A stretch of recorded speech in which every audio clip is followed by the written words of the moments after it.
at the China Senior High School. The leaked video went viral on November 11, 2022, causing disaffection among a cross-section of Ghanaians. The students were immediately suspended and a committee constituted to investigate the matter. However, on November 29, 2022, the Ghana Education Service, in a letter signed by the Director General, Dr. Eric Nkansa, dismissed the 8 students from school with immediate effect. Speaking to Citi News, some of the dismissed students say they are surprised at the dismissal and appealed for a second chance to finish their secondary education. I was even thinking they were calling us to just give us punishment or something different to do. But when we got there with our parents, they gave us dismissal letter, which we were even crying in front of the director and then the district director, all of them, including our headmistress. But they were not having mercy on us. They only asked us to do an apology video, which we did. So now I am only pleading they should have mercy on us. We are left with few months to complete and come home. They should just have mercy on us, even if it is to sign a bond in the school, so that they will allow us to write our exams and come home. I'm willing to do that. Please have mercy on us. We were only imitating people on social media. We didn't think it would go this far. Please have mercy on us. We are on our knees begging the government and the president that they should please calm down and then call us back to school, because education means a lot to us. We are female children. We can't just drop out like that. And secondly, we are in our final year. Our parents are not really happy with us, so we beg on them. They should please call us back to school. Education means a lot to us. Parents and relatives of some of the dismissed students who described their wards' attitude as unfortunate say they have punished their wards enough over the matter and pleaded with the government to recall them to school. I was very sad. When my ward came to the house, I even drove away from the house, because I've never insulted someone who is even grown up than me, not to talk to the president. And I am sincerely pleading on the behalf of them, all of them, for the president to reaccept them. Because we as fathers, they do things that are not good to us, but we can't avoid them. It was a bit surprising to us. Our daughter or sister has been traumatized, and we are pleading with the authorities that they temper justice with mercy. And, we know that these are children and it's just youthful exuberance, so we wouldn't condone what they did. No responsible parent would condone what they did. It's wrong. But in the same vein, we shouldn't throw them to the wolves. Although many have described the decision as harsh, the executive director of Africa Education Watch, Kofi Asare, said schools must be seen as a haven of discipline and not a den of indiscipline. I have no reason not to support the decision to sanction the students for participating in that despicable act of misconduct. I think that we shouldn't encourage such behavior at all in our schools. We should be strict on discipline in our senior high schools. But I am happy that a sanction has been applied. He also noted that the affected students have the right to appeal if they feel the sanction is unfair. We are against anyone, whether the president or anyone from outside the school environment, interfering in the disciplinary processes of schools. It's not one of the ways to go. It also creates a situation where teachers inured to enhancing discipline in our senior high schools and shouldn't be an option to be considered. If the girls in any way and their parents or other like-minded citizens feel that the process and the outcome is unfair, they have the right to appeal against the processes, or they can even go to court. Meanwhile, Child Rights International, in a statement, called on the Ghana Education Service to publish the findings of their investigations, highlighting the concerns of due process followed in arriving at the conclusion to dismiss the students. It noted that education and moral principles are not subjects of dismissal, but for correctional and rehabilitation programs to ensure and uphold the best interests of children in all matters. To err is human and to forgive is divine. The 8 dismissed students of the China Senior High School are appealing to President Nana Akufo-Addo and government as well as the Ghana Education Service to forgive them as they have learnt their lessons. They assure that this will never happen in their lives again and that given the chance they have repented from their sin and should be allowed to go back to school to finish up their education. For Citi News, Frederick Aouni, China. So stay with matters bordering on education because there was visible security presence at the University of Ghana campus on the very first day of reopening for students. Now, the police officers were deployed to prevent continuing students of the Commonwealth and Mensa Saba halls from entering their previous halls of residence. Well, Citi News says Akosia Otre was there today and has filed this report. Akosia, what more can you tell us? Today, 12th January 2023, is the reopening day for students here at the University of Ghana. Now, these students are supposed to report back to their classrooms and also to their halls. That is, if indeed you have gone through the registration processes at these halls, that is the traditional halls. Now, in the past 2 weeks, we have seen that the University of Ghana has implemented some new directives. That is a residential policy indicating that continuing students of Commonwealth Hall and Mensa Saba Hall are not supposed to report back to these halls because in the past the school has witnessed a number of rioting and also a number of violent clashes here in these two halls. And so in order to prevent these from recurring, the school has indicated that these continuing students do not report back to these halls. Now, the continuing students have not been excited about the situation.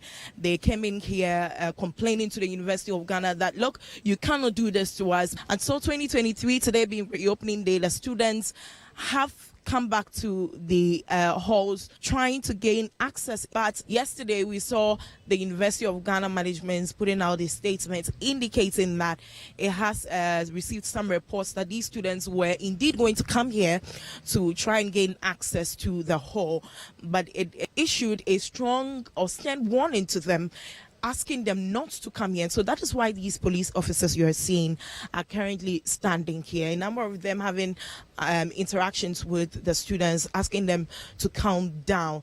But we'll speak to some of these students to find out why exactly they have come here and also get their frustrations on the matter.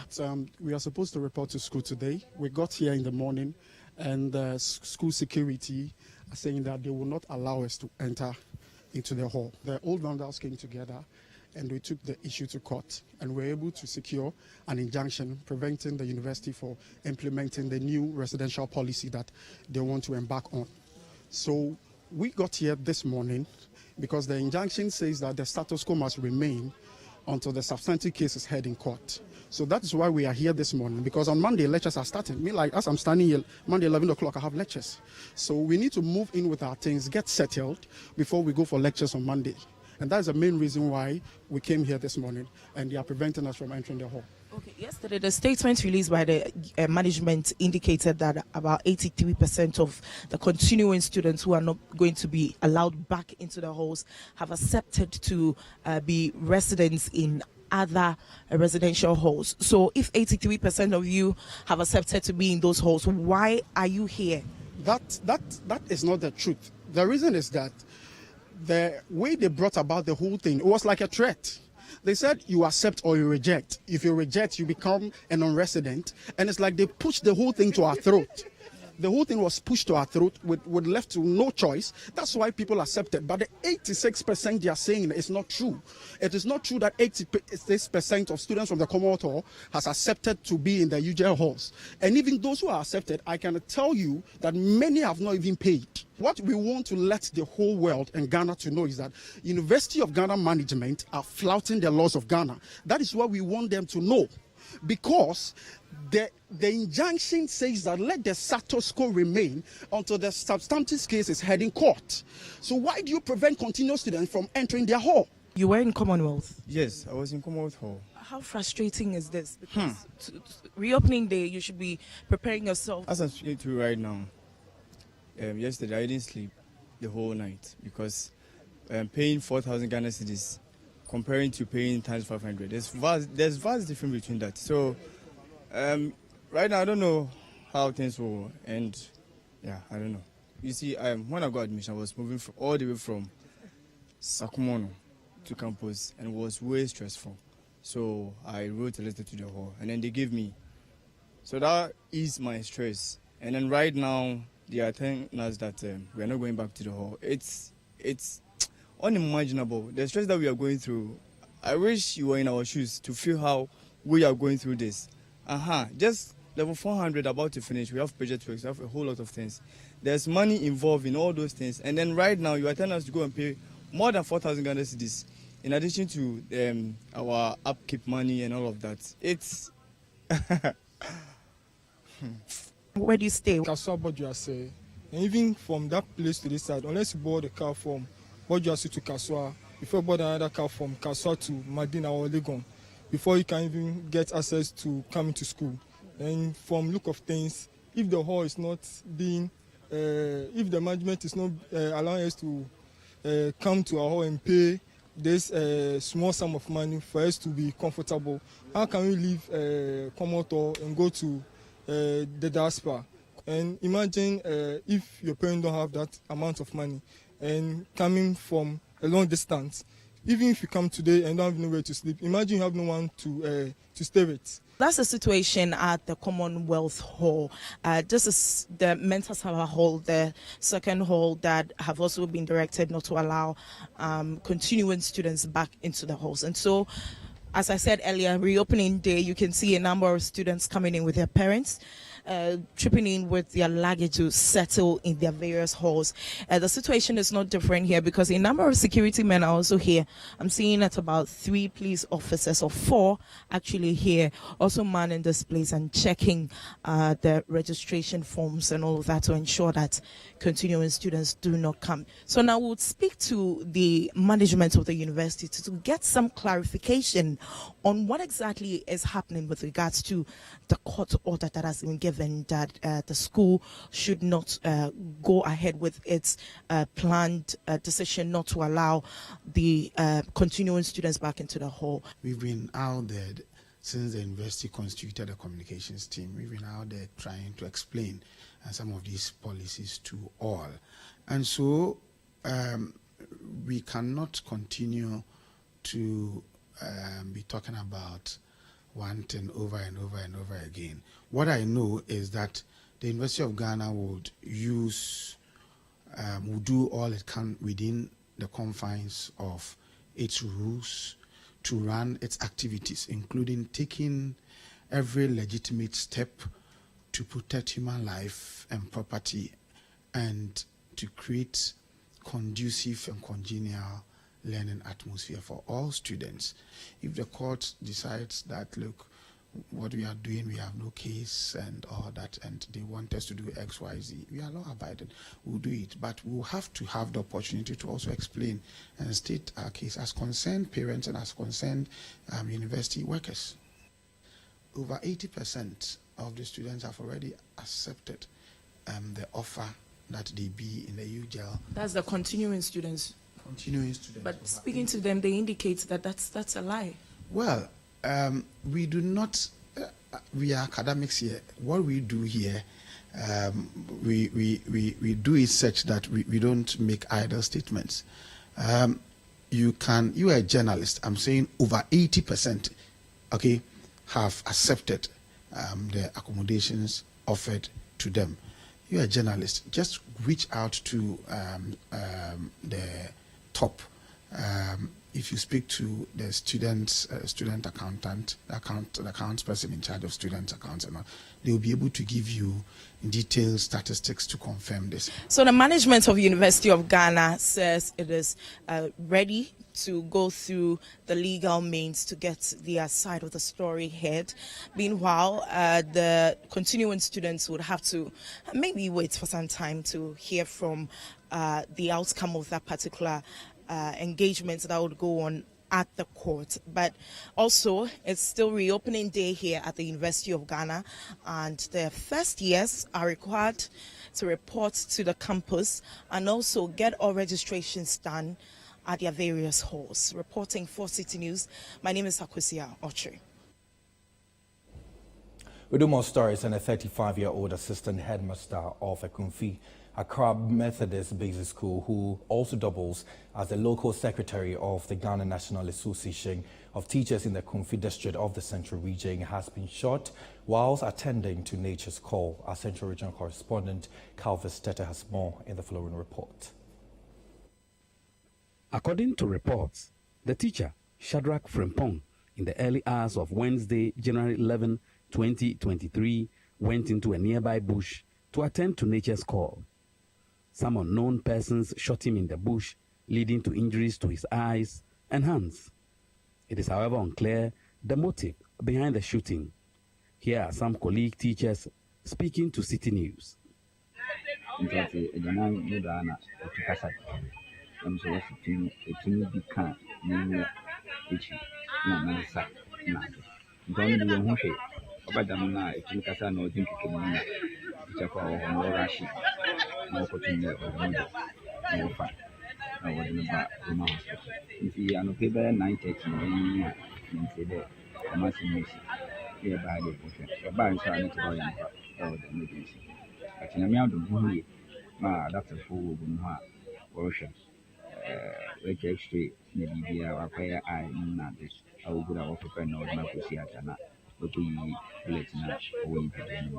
And two man share would be no upper her, and our band with the shooting, and no be now a day down, the two until you get a near whom I would there or the whole another on that young who are around so not so in you or your margins. No choir for teachers, maybe you there you will keep. And I young so the message Father of the victim, Richard Anaman, who is saddened by the incident, is charging the police to arrest the perpetrators of the crime.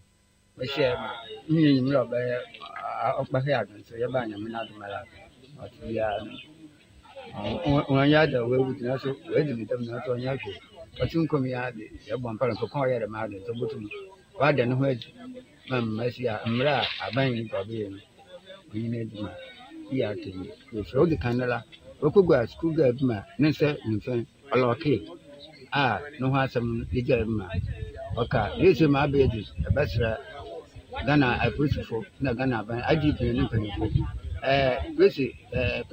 some never doing some Mamba did that. Baby or the color, say, what's your number? Maybe on the Farama. Another one when that door and 1 year, you now to talk about Mamma would be so on some other. Because I am the master, say, by quarter of an hour. So, no, the master me actually, so about to improve, so about to honor. Also, the best abandoned the mice, the madam music.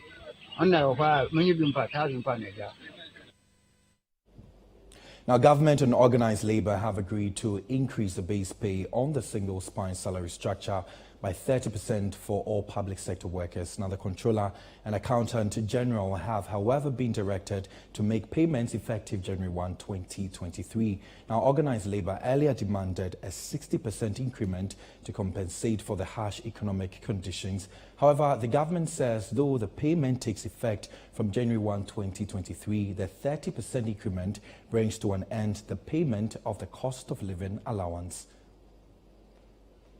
After 8 consecutive negotiations between the government and organized labor, government has finally yielded to paying public sector workers 30% more on their base pay. For organized labor, The announcement of an increment in the national daily minimum wage decreases the value of their base pay, hence their demand to close the gap. Speaking to the media, Minister for Employment and Labour Relations Ignatius Bafwewa says the 30% increment brings to an end the payment of the cost of living allowance. The base pay has been increased by 30% for the 2023 financial year. The effective date of this is 1st January 2023. And as I said, this brings to an end the 2022 COLA of 15% of base pay salary. We want to entreat the Controller and Accountant General's Department, the paymaster of government workers, to start effecting this in the January 2023 salary payment. Finance Minister Ken Oforiatta bemoaned the toll the 30% increment will have on the government's finances. According to him, the government is committed to ensuring a peaceful relationship with Labour.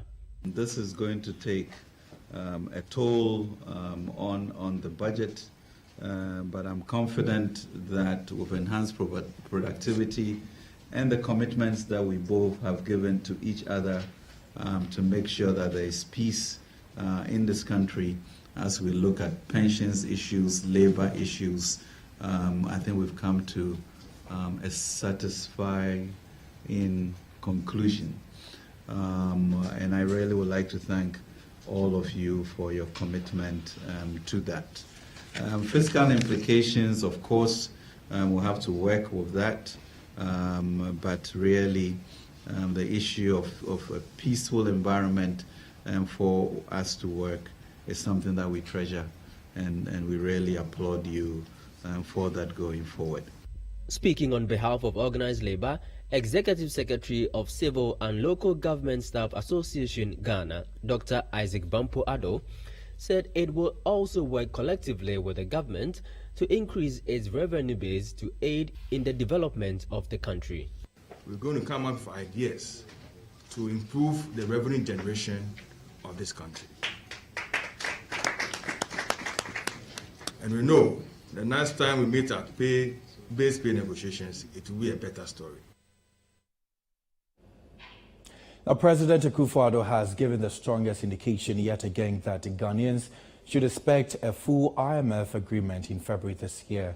President Akufo-Addo says all necessary arrangements have been put in place for the balance of payment support after the staff-level agreement.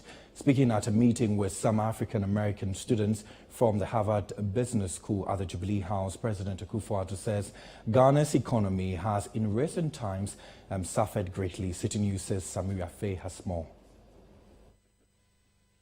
Government in December 2022 reached a staff-level agreement with the International Monetary Fund, IMF, as part of processes leading to a full bailout.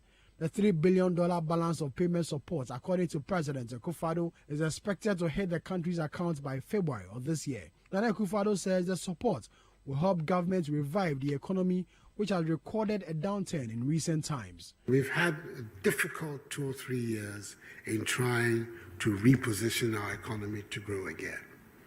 Some basic statistics that you're all familiar with: what has happened to energy prices, what's happened to food prices in the world, raw material prices. All of these, Ghana has not escaped from the difficulties associated with them. And the difficulties that confront our people and the economy at this time are intimately tied to these developments. It has in the end, it forced us in the end to try and find an accommodation with the International Monetary Fund. We're going through that process with them right now as we speak.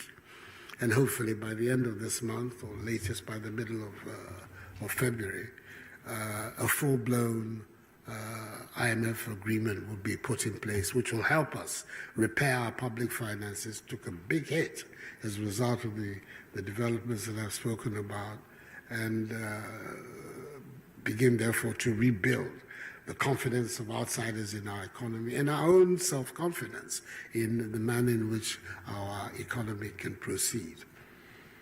We've already achieved a staff level agreement with the IMF. We did so in, I think, really record time last December. It is an important preliminary step towards a full-scale agreement. But we're working on it, and we believe we will succeed in implementing the various considerations of the staff-level agreement that will enable us to have a full IMF agreement. The president adds that despite the numerous challenges, government has put in place pro-poor policies which help mitigate the plight of Ghanaians. He says the introduction of the free SHS policy and the establishment of more factories under the 1D1F initiative is helping. First of all, in the area of education, as I said, 800,000 people in senior secondary school when I came into office, with a situation whereby every year for the last 10 years, 100,000 students from junior school could not go to senior school because of money. We have a program which we've called the One District, One Factory program.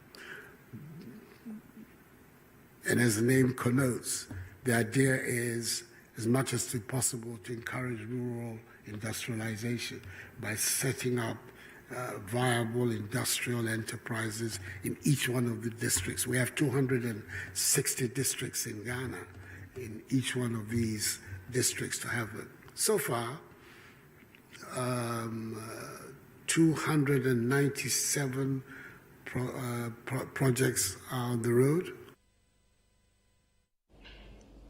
This is still the City Newsroom here on Citi TV with me, Kweku Edioma, answer still to come. Tension brews within the NDC in the Aswase constituency as the constituency chairman accuses the member of parliament for the area, Muntaka Mubarak, for allegedly hiring thugs to gun him down.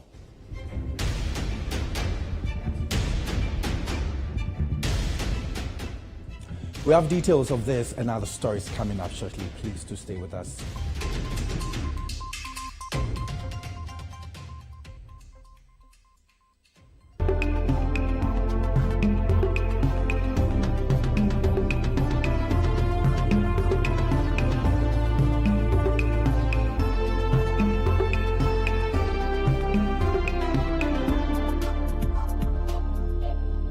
Bank of Ghana has upgraded the One Ghana City coin with enhanced security features. The coin will be put into circulation from 12th December 2022. It is similar to the existing One Ghana City coin in shape, form and images. The coat of arms in front and the scale of justice at the back. The upgraded One Ghana City coin is bimetallic with outer gold and inner silver. The coin has a pronounced rough edge and incorporates a latent image which appears in a rectangular form below the scale of justice at the back. The latent image changes from a radiating star to a One Ghana City symbol sandwiched between two stars when tilted. The existing and the upgraded One Ghana City coins will co-circulate until the existing coin is gradually withdrawn. The general public is encouraged to accept the coins and use them.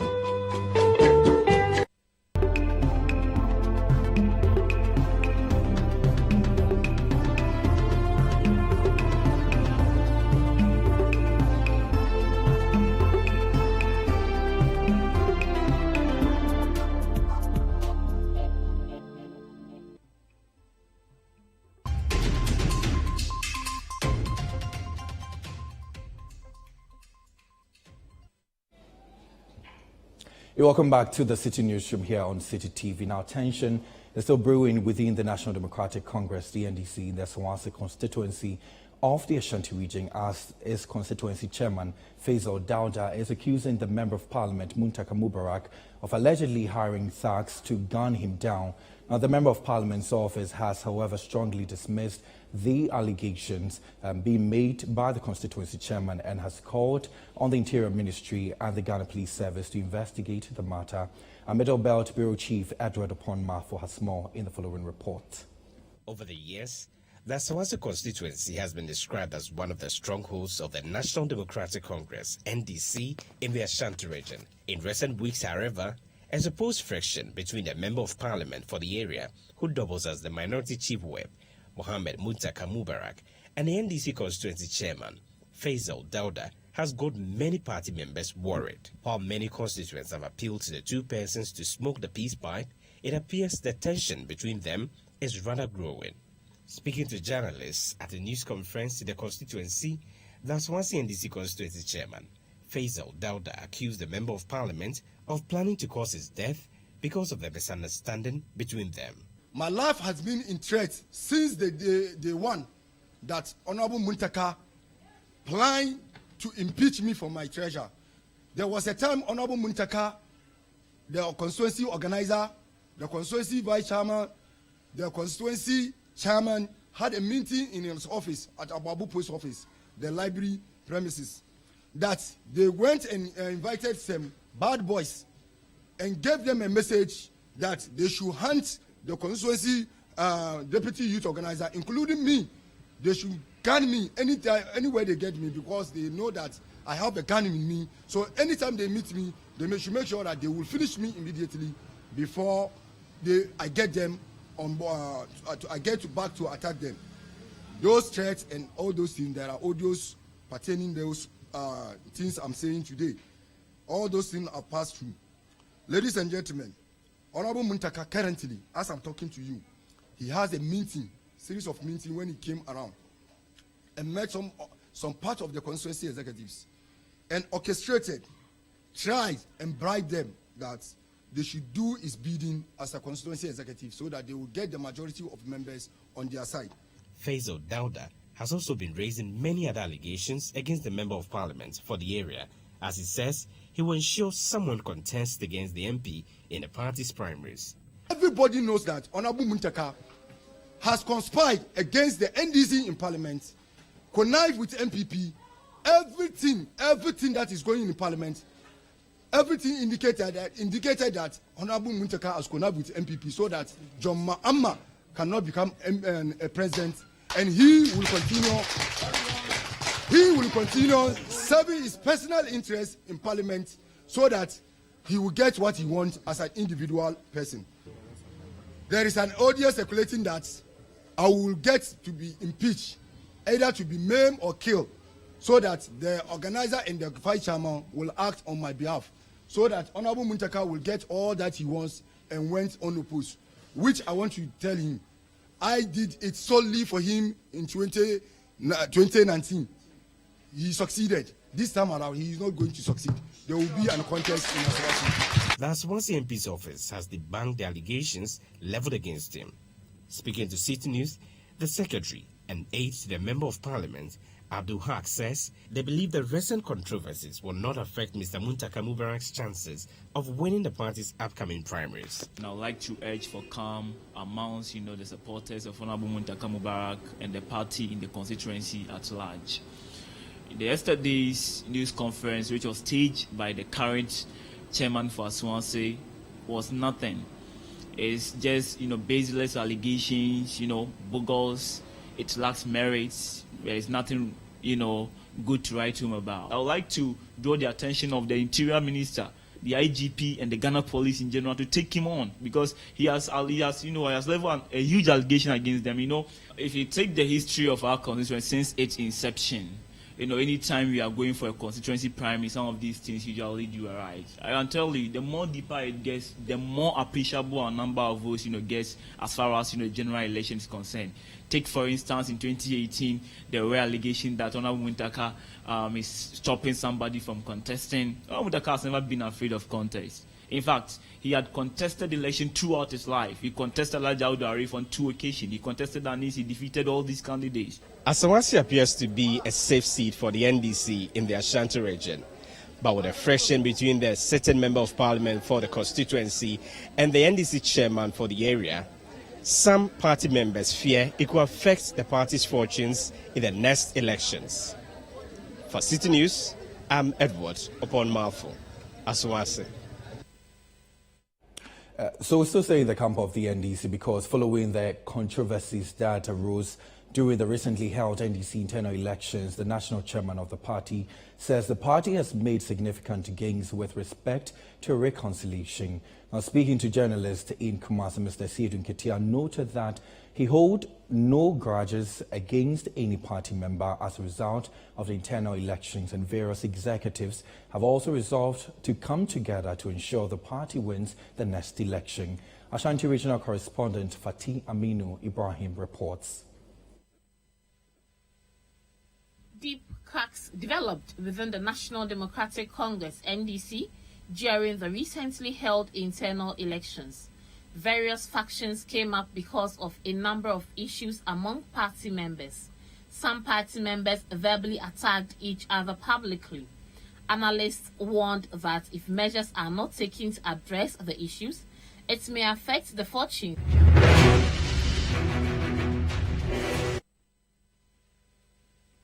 Deep cracks developed within the National Democratic Congress (NDC) during the recently held internal elections. Various factions came up because of a number of issues among party members. Some party members verbally attacked each other publicly. Analysts warned that if measures are not taken to address the issues, it may affect the fortunes of the party in the 2024 elections. Speaking to journalists in Kumasi, the national chairman of the party, Johnson Asiedun Ketia, allayed the fears of party members and said friction among members is being addressed. We take Ashanti to be a very, very critical region going into 2024. And we couldn't afford to leave any situation of conflict here unresolved. So we came to join the Council of Elders, chaired by my good friend here who will be addressing you shortly, and then the Regional Executive Committee. So since morning, we've sat through a series of meetings, and I'm happy to report that we have made significant progress towards the reconciliation of the party in Ashanti. He called on party members to embrace the tenets of multi-party democracy and not see persons who did not vote for them or their candidates as enemies.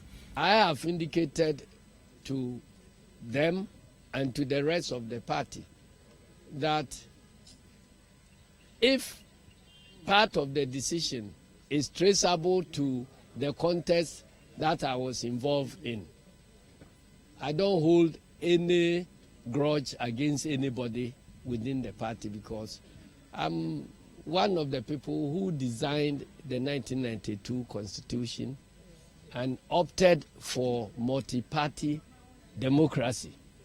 The requirements of democracy is that, yes, make your choices, but when the superior choice had been made by the whole group, you all fall in line and perform your various functions.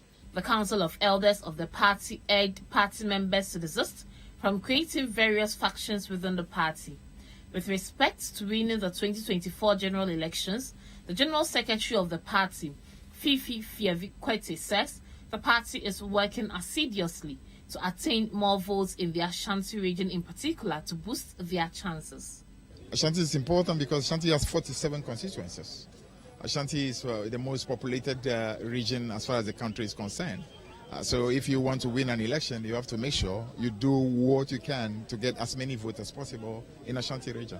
And we are going to make sure we have a good chance of getting as many votes as possible in 2024 in Ashanti region. The national leadership of the party thus wants its members to unite to ensure that the party comes out victorious come 2024.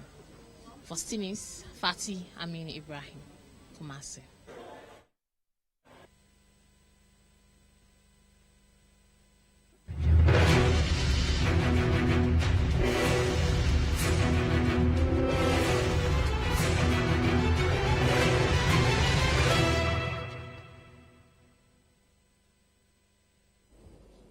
This is still the City Newsroom here on City TV with me, Kweku Ediama Ansah. Still to come in our broadcast.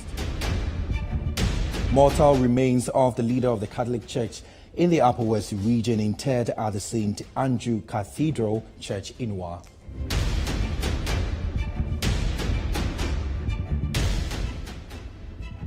We have details coming up shortly. Kindly stay with us.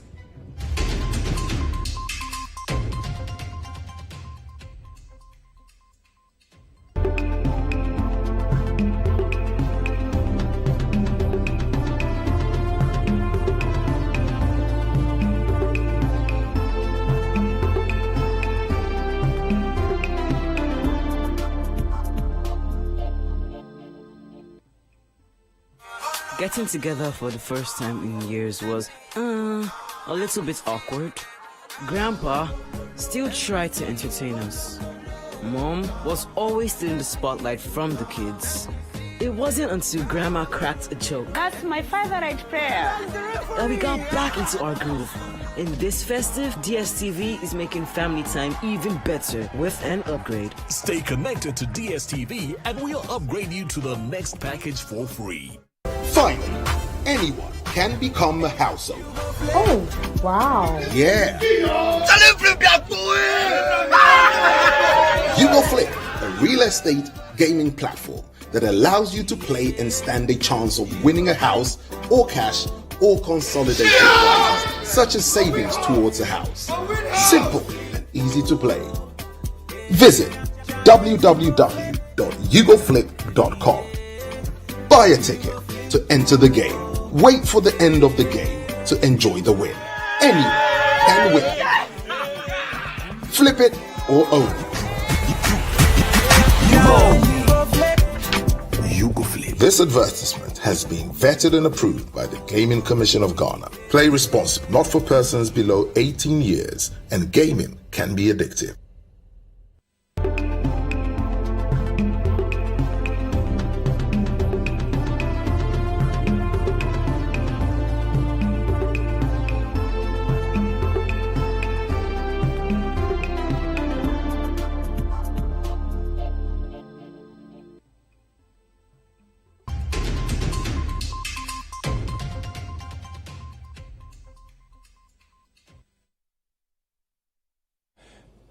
So welcome back to the Citi Newsroom here on Citi TV. Let's do more stories. And the Institute of Energy Security, Nana Mwesi VII, is imploring government to revive the Tema oil refinery, that is TOR. Now, the Institute believes that TOR has the potential of reducing the burden on the state to find more than $300 million each month to import crude. Now, my colleague Charles Osukume spoke to the executive director of the Institute and reports. Charles, what more has he been saying? Right.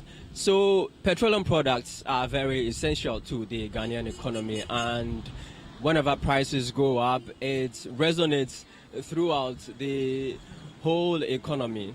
It's become imperative now that government finds alternative means and creative means of getting cheaper fuel onto the Ghanaian market. And one of the ways government intends to do this is to barter Ghana's gold for imported oil. Now, this policy has been met with different reactions from different quarters within the petroleum sector.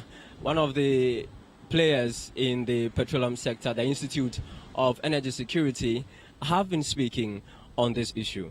Nana Mwesi VII is the Ankobiahene of Ekumfi traditional area. He's also the executive director of the Institute of Energy Security.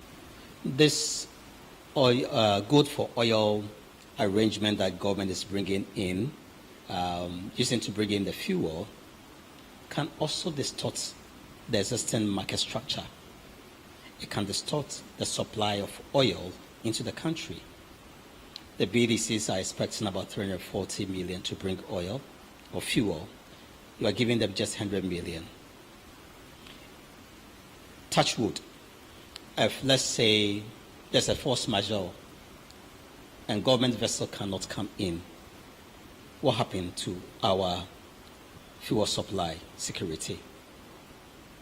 We are in a ditch because the BDCs are importing less than they would have wished to, with the expectation that government is bringing in oil or fuel, and it didn't work that way.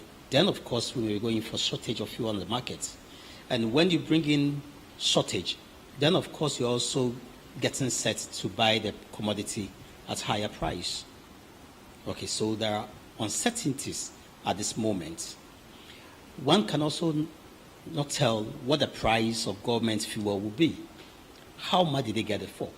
Anytime you bring in a middleman in this arrangement, it's a fertile ground for corruption.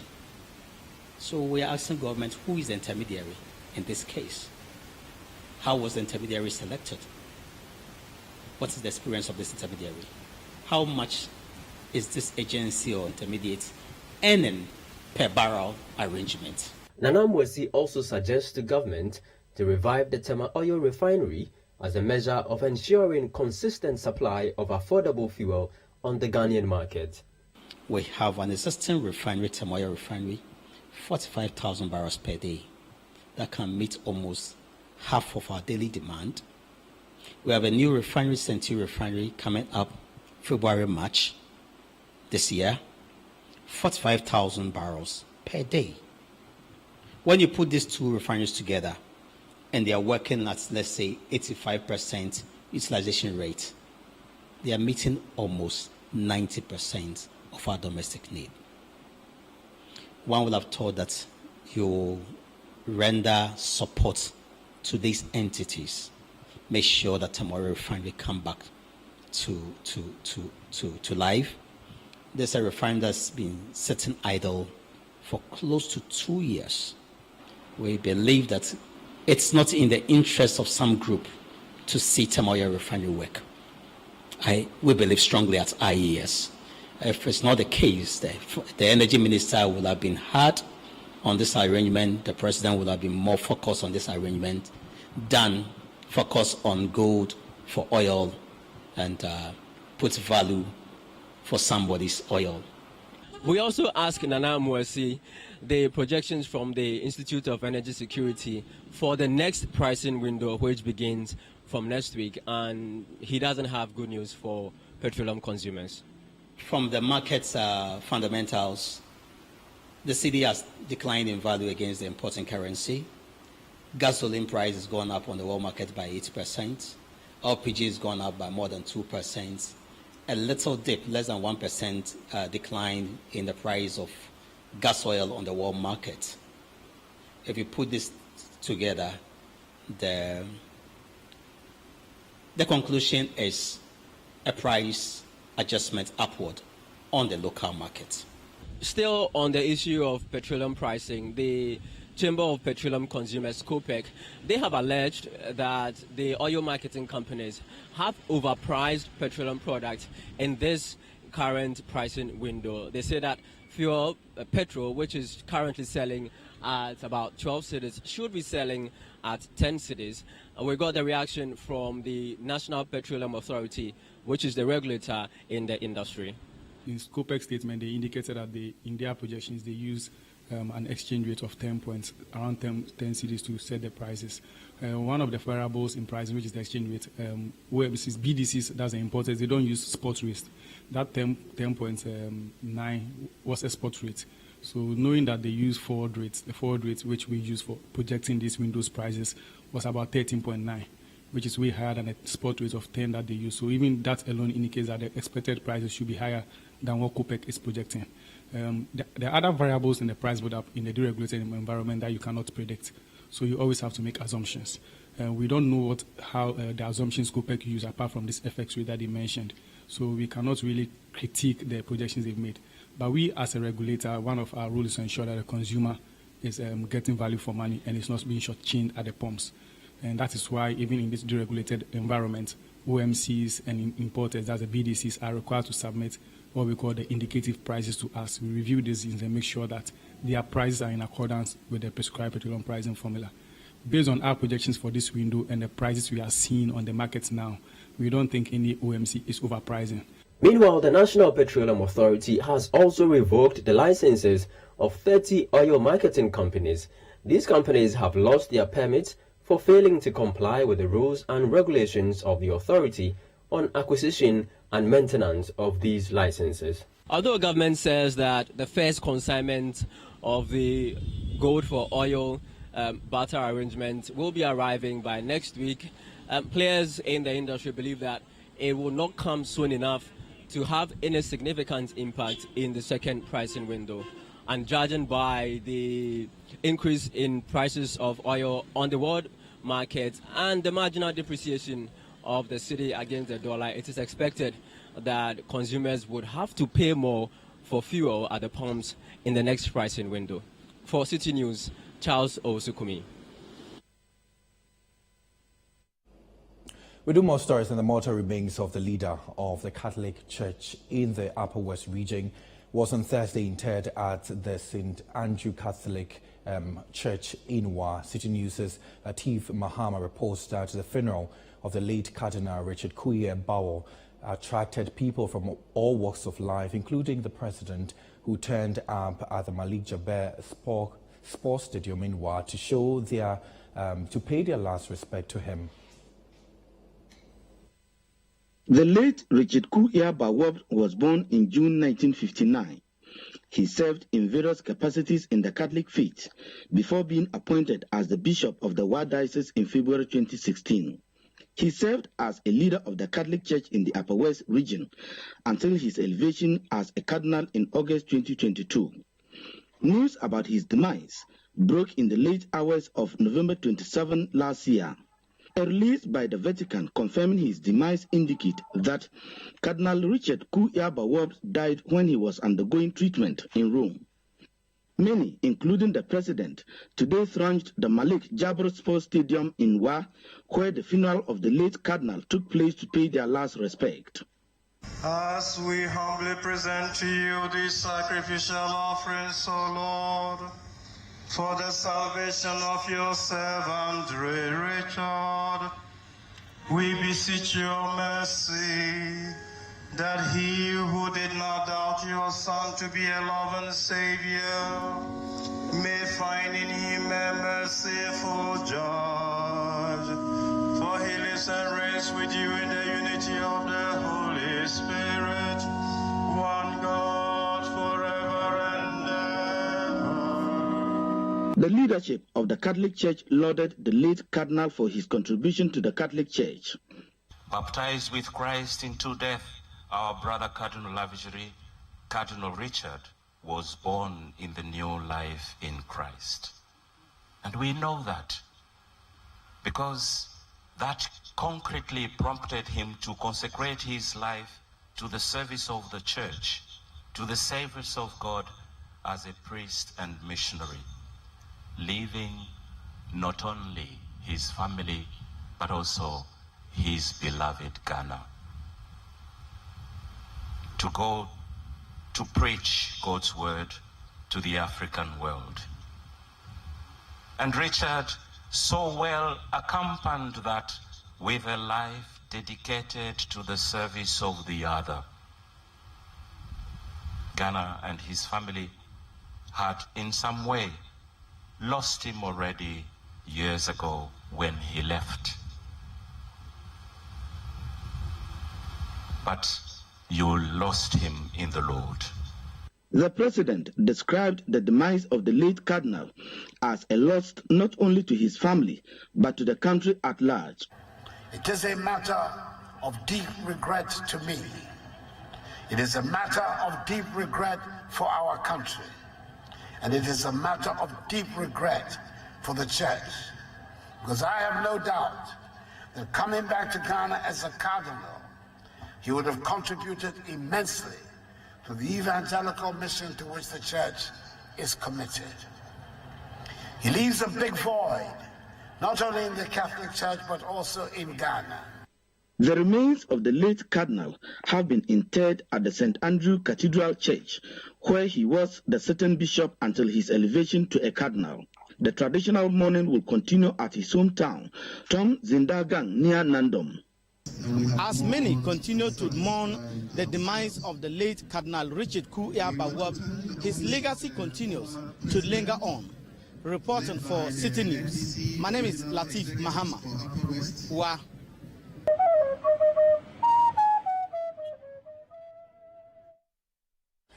So that's it for today's edition of the Citi Newsroom on Citi TV. Our website, citinewsroom.com, has more information on our top stories and more.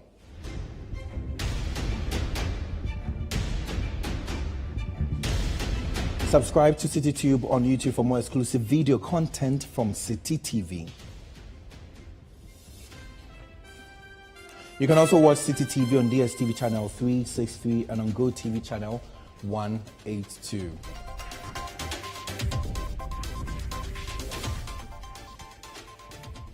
My name is Kweku Ediama, and so many thanks for your company.